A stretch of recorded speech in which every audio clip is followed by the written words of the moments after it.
రాష్ట్రీయ ప్రజా కాంగ్రెస్ అధినేత రాష్ట్రంలో కానీ దేశంలో కానీ ఏ సమస్య వచ్చినా గళం విప్పే మేడా శ్రీనివాసరావు గారు మనతో ఉన్నారు. శ్రీనివాస్ గారు, తాజాగా అసెంబ్లీలో బాలకృష్ణ చేసిన వ్యాఖ్యలు రెండు తెలుగు రాష్ట్రాల్లో పెద్ద సంచలనంగా మారాయి. అయితే దీంట్లో జనసేన మౌనం దాల్చడాన్ని చాలామంది జీర్ణించుకోలేకపోతున్నారు. మీరు సోషల్ మీడియాలో పెద్ద ఎత్తున పోస్టులు పెట్టారు మీ పార్టీ నుంచి తీవ్రంగా వ్యాఖ్యలు ఖండిస్తూ. రీజన్ ఏంటి? అసలు జనసేన ఎందుకు సైలెంట్ అయింది? ఇప్పుడు జనసేన ఇప్పుడు సైలెంట్ కాదండి, ఆ కూటమిలో ఉన్నప్పుడే సైలెంట్ అయిపోయింది. రాష్ట్ర సమస్యలను క్లియర్గా వదిలేసుకుని వాళ్ళు కూటమిలో మిలాఖతయ్యారు. అలాగే భారతీయ జనతా పార్టీతో కలిసి ప్రయాణం చేస్తున్నారు. వాళ్ళకి ప్రజా సమస్యలు కానీ లేదు, వాళ్ళని ఎవరు ఏమనుకున్నా సరే, కార్యకర్తలు ఏమైపోయినా, సొంత కుటుంబ సభ్యులు ఏమైపోయినా, ఇప్పుడు పవన్ కళ్యాణ్ గారు అనేక సందర్భాల్లో లోకేష్ గారు నా తల్లిని అవమానించారు అని అన్నారు. మరి తల్లిని అవమానించినటువంటి పార్టీలోకి వెళ్ళి మీరు కూర్చొని చక్కగా రాజకీయ అధికారాన్ని పంచుకున్నారు. అలాగే అంతకుముందు అనేక సందర్భాల్లో మీరు చంద్రబాబు నాయుడు గారిని విమర్శించి వెళ్ళి మళ్ళీ అక్కడ కూర్చున్నారు. ఈరోజు అన్నగారిని స్వయంగా మీ సమక్షంలో ఏకవచనంతో ఇష్టానుసారం బాలకృష్ణ మాట్లాడాడు. స్వయంగా చెప్పడం ఏంటంటే అసలు చిరంజీవి మాటలన్నీ అబద్ధాలు అన్నట్టుగానే చట్టసభలో చెప్పారు. అందరూ నవ్వారు. బాలకృష్ణ మాట్లాడుతుంటే, బాలకృష్ణ చిరంజీవిని టార్గెట్ చేస్తూ మాట్లాడుతుంటే తోటి మెంబర్స్ అంతా కూడా, అలాగే మంత్రివర్గం అంతా వెనకతల హేళనగా నవ్వారు. అది చిరంజీవికి ఎంత అవమానం. ఒక డిప్యూటీ తహసీల్దార్ హోదాలో ఉంటూ, అలాగే ఈ రాష్ట్ర ప్రజల నుంచి నేను నాయకత్వం వహిస్తానని అన్నగారి పేరుతో రాజకీయాల్లోకి వచ్చారు ఇద్దరు అన్నదమ్ములు కూడా. అన్నగారితోనే ఇప్పుడు చిరంజీవిని చూసే పవన్ కళ్యాణ్ అయినా చూస్తారు, నాగేంద్రబాబునైనా చూస్తారు. ఈరోజు వాళ్ళ స్వయాన అన్నగారికి అవమానం జరిగితేనే వాళ్ళిద్దరు నోర్లు మెదపలేనటువంటి స్థితిలో ఈరోజు కూటమి ప్రభుత్వం వాళ్ళు కొనసాగుతున్నారు. ఇక రాష్ట్ర సమస్యల మీద వాళ్ళు స్పందిస్తారనే ఆశ ఆంధ్రప్రదేశ్ ప్రజలకి, ఆంధ్రప్రదేశ్ ప్రజలు ఆ నమ్మకం పెట్టుకోవడం కూడా వృధా అని ఈ సందర్భంగా నేను తెలియజేస్తాను. అంటే డిప్యూటీ సీఎం పవన్ కళ్యాణ్ గారికి జ్వరం వచ్చింది, ఆయన హైదరాబాద్ వెళ్ళిపోయారు అంటున్నారు. అంటే రీజన్ ఏమై ఉంటుంది? దీని మీద ఏదో కనీసం ఆయన మాట్లాడలేని పరిస్థితి ఉంటే కనుక ఒక రిటర్న్ స్టేట్మెంట్ అయినా ఇవ్వాలి, అది కూడా ఎందుకు ఇవ్వలేదంటారు? ఇప్పుడు దేశంలోనే ఉన్నారండి, రాష్ట్రంలోనే ఉన్నారు, చట్టసభలో ప్రాతినిధ్యం వహిస్తున్నారు. చిరంజీవి పాపం కనీసం రాష్ట్రంలో కూడా లేరు. వెంటనే మినిమం రెస్పాన్సిబిలిటీతో అమెరికాలో ఉన్నారు. తనకి గాయమైంది, అది తన వ్యక్తిత్వం మీద పడింది ఆ దాడి. బాలకృష్ణ నేరుగా టార్గెట్ చేస్తూ చిరంజీవి అన్ని అబద్ధాలు చెప్తున్నాడు అన్నట్టుగా మాట్లాడాడు. అతను అమెరికా నుంచి వెంటనే స్పందించారు. మరి అప్పుడు అన్నగా ఎవరో పవన్ కళ్యాణ్కి జ్వరం వచ్చింది అనుకుందాం కొద్దిసేపు, నాగేంద్రబాబుకి జ్వరం ఏమీ రాలేదు కదండి. నాగేంద్రబాబు కూడా సోదరుడే కదా, చిరంజీవి ఫోటోతోనే కదా ఎమ్మెల్సీ అయ్యాడైనా. అలాగే పవన్ కళ్యాణ్ డిప్యూటీ సీఎం అయినా చిరంజీవి ఫోటోతోనే కదా. ఈరోజు జ్వరాలతో సంబంధం లేకుండా, అనారోగ్య సమస్యల కుంటి సాకులు చూపించకుండా స్పందించడానికి అనేక సాంకేతిక మార్గాలు ఉన్నాయి. ట్విట్టర్ ఉంది, ఫేస్బుక్ ఉంది, మీడియా ఉంది, అలాగే వాళ్ళకి బోల్డంత చక్కటి జన సమూహం ఉంటుంది, అసిస్టెంట్స్ ఉంటారు. మరి వీళ్ళ స్పందించాలనే తాపత్రయం ఎలాగైనా స్పందించవచ్చు. జ్వరం వచ్చినటువంటి సందర్భాల్లో కూడా పవన్ కళ్యాణ్ అనేక సందర్భాల్లో చంద్రబాబు నాయుడు గారి కూటమికి ఏదైనా కష్టం వస్తే అనేక సందర్భాల్లో రోడ్డెక్కి మాట్లాడినటువంటి సందర్భాలు ఉన్నాయి.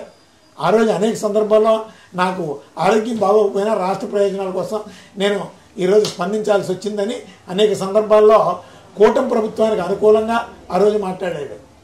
మరి ఇవన్నీ వినడానికి కొద్దిగా హాస్యాస్పందంగా ఉన్నాయి. కానీ చిరంజీవికి రాజకీయాలకు అతీతంగా మా వైపు నుంచి మేము చక్కగా ఖండించాం. ఎందుకంటే అది అవమానం చిరంజీవికి. ఎందుకంటే కనీసం ఖచ్చితంగా ఖండించాలి. అది ఒక రాజకీయ పార్టీగా మేము ఖండించాం. అలాగే సొంత అన్నదమ్ములు అతని పేరుతో చట్టసభలోకి వచ్చారు. ఈరోజు రాజకీయ భిక్ష పెట్టారు. ఈరోజు అభిమానులు కూడా, ఈరోజు అభిమానులు పాపం కొంతమంది అభిమానులు చూస్తే జాలేస్తుంది. ఏం మాట్లాడుతున్నారో వాళ్ళకి అర్థం కాదు. ఒక మిత్రుడు నాకు పిఠాపురం నుంచి ఫోన్ చేశారు. బాలకృష్ణను ఉద్దేశిస్తూ అతను ఏదో మాట్లాడతాడు, మతిస్థిమితం లేనటువంటి వ్యక్తి, అతను మాట్లాడడం మూలంగా చిరంజీవికి నష్టం రాదు, అలాగే పవన్ కళ్యాణ్కి నష్టం రాదు, నాగేంద్రబాబుకి నష్టం రాదు, మా పిఠాపురం నియోజకవర్గానికి నష్టం లేదు అన్నట్టుగా అంటే ఒక సోషల్ రెస్పాన్సిబిలిటీ లేనట్టుగా మాట్లాడినటువంటి దాఖలాలు. అంటే మేము రాజీ పడి బతుకుతున్నాం అని ఇండైరెక్ట్గా ఆయన చెప్తున్నాడు. మాకు ఏది ఏమైనా మాకు పవన్ కళ్యాణ్ గారే ముఖ్యం. రాష్ట్రం పోయినా, కుటుంబం పోయినా, చిరంజీవికి అవమానం జరిగినా, ఏది జరిగినా మాకు అనవసరం, కూటమి ప్రభుత్వమే మాకు ముఖ్యం అన్నట్టుగా వాళ్ళ యొక్క చేష్టలు, వాళ్ళ యొక్క పరిస్థితులు కనబడుతున్నాయి. చిరంజీవి అభిమానులు కూడా, పవన్ కళ్యాణ్ అభిమానులు కూడా ఆలోచించుకోవాలి.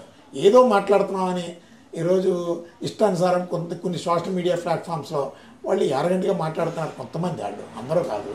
ఇవన్నీ ఏంటంటే కాస్త బాధపడే పరిస్థితులు కనబడతాయి. చిరంజీవిని ఈరోజు నిజంగా చాలా గాయమైంది చిరంజీవికి. ఆ గాయాన్ని వెలకట్టలేనటువంటి గాయం అది. కొన్ని ఇంకో ప్రభుత్వాలు వచ్చినా ఈ సంఘటన ప్రతి రాజకీయ పార్టీ భవిష్యత్తులో వాడుకుంటుంది. చిరంజీవిని టార్గెట్ చేస్తుంది. దీన్ని ఎవరు మార్చలేరు. ఆ రోజు ఎన్టీ రామారావుకి అవమానం జరిగింది. ఈరోజు అందరూ చెప్తుంటారు, బాలకృష్ణ సాక్షిగా, ఎన్టీ రామారావు కుటుంబం సాక్షిగా ఆయన మీద చెప్పులు ఇసిరారు వైస్రాయ్ హోటల్ వేదికగా. అలాగే ఖాళీ ఎంగిలి బాటిల్స్ కూడా ఇసిరారు. ఇవన్నీ కూడా ఆ రోజు కుటుంబం సాక్షిగా ఎన్టీ రామారావుకి అవమానం జరిగింది. ఈరోజు చిరంజీవికి ద్రోహం జరిగింది. ద్రోహం దీని మీద తక్షణమే నాగేంద్రబాబు, పవన్ కళ్యాణ్ గిరాలు పక్కన పెట్టి ఇమ్మీడియట్గా స్పందించాలి. స్పందించకపోతే మీ పరువు బజార్ను పడే పరిస్థితులు ఉంటాయి. చాలా హుందాగా చాలా విషయాల్లో మాట్లాడే చంద్రబాబు నాయుడు గారు ఈ విషయం మీద ఒక ఖండన కానీ లేకపోతే లోకేష్ కానీ ఎందుకు ఇవ్వలేని పరిస్థితి ఏర్పడింది అంటారు? ఇప్పుడు ఇటు చూస్తే గొయ్య, అటు చూస్తే నుయ్యే అన్న పరిస్థితుల్లో పవన్ కళ్యాణ్ చంద్రబాబు నాయుడు గారు నొచ్చుకోకూడదని ఎక్కడ స్పందిస్తారు. కారణం ఏంటంటే అన్నగారికి అవమానం జరిగినా పర్లేదు కానీ చంద్రబాబు నాయుడు గారితో ఏ విధమైనటువంటి మనస్పర్ధలో రాకూడదని ఒక నిర్దిష్టమైనటువంటి ఒక ఎజెండా ఫిక్స్ అయిపోయారు వాళ్ళు. అలాంటి పరిస్థితులు. అలాగే నాగేంద్రబాబు గారిని పిలిచి ఆ కోటాలో ఎమ్మెల్సీగా అవకాశం కల్పించారు. ఈరోజు మరి ఆయన నొచ్చుకునేటటువంటి పని చేయకూడదని వాళ్ళు పక్కాగా నిర్ణయాలు తీసుకున్నారు. అన్నగారిని ఏదో అన్నాడు బాలకృష్ణ, అందులో బాలకృష్ణ గారు అన్స్టాపబుల్ ప్రోగ్రాం కూడా పవన్ కళ్యాణ్ని పెట్టి చాలా చక్కగా వాళ్ళ యొక్క ఆతిథ్యాన్ని స్వీకరించి ఇవన్నీ జరుగుతున్నాయి. ఒక ప్రయాణం వాళ్ళతో, ఒక కుటుంబంతో ఈ పవన్ కళ్యాణ్ సాగుతున్నారు. ఎందుకంటే మరి చిరంజీవిని పదే పదే నాకు దేవుడు, నాకు ఆరాధ్య దైవం అని అతని రాజకీయ ప్రయోజనాల కోసం మాట్లాడినటువంటి సందర్భాలే కనబడుతున్నాయి తప్ప నిజంగా చిరంజీవికి అవమానం జరిగితే నోరు మెదపలేనటువంటి దుస్థితిలో ఈరోజు పవన్ కళ్యాణ్ ఉంటే మరి చూడడానికి ఇబ్బందిగా ఉంది. అనేక సపోనే పవన్ కళ్యాణ్ ఏమైనా నోరు లేనటువంటి వ్యక్తి అంటే అతను నోరు ముందు, అతను ఉపన్యాసాల ముందు మైకులు పగిలిపోతాయి. ప్రక్కన ఉన్నటువంటి వాళ్ళు కూడా ఆశ్చర్యపోయి భయపడే పరిస్థితులు ఉంటాయి. ఇలాంటి వాగ్దాటి కలిగినటువంటి పవన్ కళ్యాణ్ ఈరోజు చిరంజీవి గారికి జరిగినటువంటి అవమానాన్ని, అది కూడా చట్టసభలో అసెంబ్లీ సాక్షిగా అంత ఘోరమైనటువంటి అవమానం అది రికార్డ్స్లో ఉంటుంది. 100 ఏళ్ళు పోయినా రికార్డ్స్ అలాగే ఉంటాయి. అంటే ఆ విషయంలో చంద్రబాబు నాయుడు గారు కానీ లోకేష్ గారు కానీ ఎందుకు చొరవ తీసుకుని రికార్డుల నుంచి తొలగించడం కానీ, ఏదో పొరపాటున బాలకృష్ణ ఫ్లోలో అలా అయిందని కానీ ఏదో ఖండించి ఉంటే కనీసం ఈ వివాదం కొంతవరకు సమస్యపోయే పరిస్థితి.